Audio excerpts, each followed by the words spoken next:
Okay, let me start that over. All right, so I'm on the 5.5 practice, page 51. If this was on trapezoids, and someone asked about question number 9. Okay, so it's an isosceles trapezoid, so I've got two bases that are parallel, and I have the isosceles, so it's congruent. They told me that segment BD was y plus 4. Now, we got to be careful here. BD is this entire thing. It's y plus 4. All right, so I can see that I'm dealing with the diagonals in an isosceles trapezoid, and so we need to remember that the diagonals in an isosceles trapezoid are congruent. We also know that the top parts will be equal and the bottom parts will be equal, okay?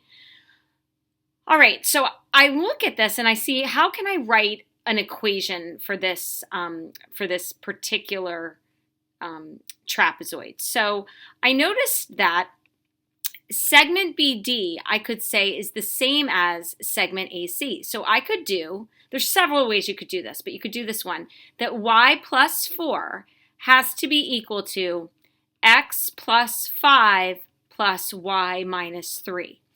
Now immediately I notice that I have an equation that has two variables, so I'm actually going to need a system of equations. So I decide to simplify this equation and get it into standard form, okay? And see what happens. So I combine the like terms here and I get y plus 4 equals x plus y plus 2. Okay, so now if I do that, I try to isolate one of the variables or try to get x and y to one side, look what happens when I subtract y to both sides. When I do that, the y's cancel and I get 4 equals x plus 2. And so I subtract 2 and I get that x equals 2. This is slightly different than the way I did it on the solutions guide. I think I made it too hard on the solutions guide. I just didn't see it at first. All right, so now I know x is 2. So that tells me that this segment right here is 7 and this segment right here is 9.